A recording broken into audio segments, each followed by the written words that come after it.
বটগাছের নিচে। বাংলার মাটিতে এক ছোট্ট গ্রাম, সুখপুর। নদী, মাঠ আর কাঁচা রাস্তার পাশে দাঁড়িয়ে থাকা কুড়েঘরগুলো যেন এক একটা গল্প বলে।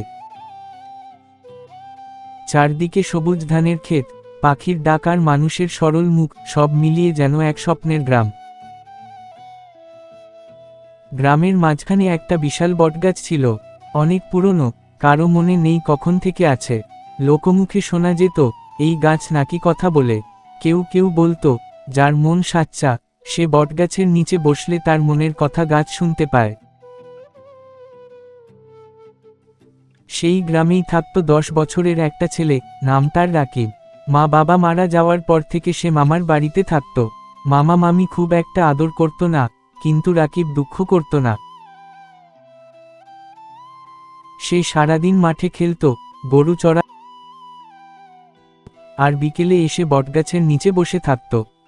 কখনো সে গাছের সঙ্গে কথা বলতো, তুমি কি আমাকে সত্যি শুনতে পাও? এক বছর হঠাৎ করে বৃষ্টি বন্ধ হয়ে গেল, নদী শুকিয়ে গেল, ফসল পুড়ে গেল রোদে। গ্রামবাসী দুশ্চিন্তায় পড়ে গেল। পুকুরে জল নেই, জমিতে শস্য নেই, খাবার নেই। সবাই এসে বটগাছের নিচে বসে পুজো দিল, প্রার্থনা করল। কেউ কেউ বলল, এই গাছের ছায়ায় ভূত থাকে, এজন্যই দুর্ভোগ হচ্ছে, কেটে ফেলতে হবে। রাকিব কান্না চেপে বলল, না, এই গাছ কারো ক্ষতি করেনি, এটা আমাদের বন্ধু, দয়া করে ওকে কাটবেন না। তবে গ্রামের বড়রা ঠিক করল, 3 দিনের মধ্যে যদি বৃষ্টি না হয়, তাহলে গাছ কেটে ফেলা হবে। সেই রাতে রাকিব একা বটগাছের নিচে বসে পড়ল, চোখে জল নিয়ে বলল, তুমি যদি সত্যিই শুনতে পাও, আমাদের বাঁচাও, আমি জানি তুমি ভালো।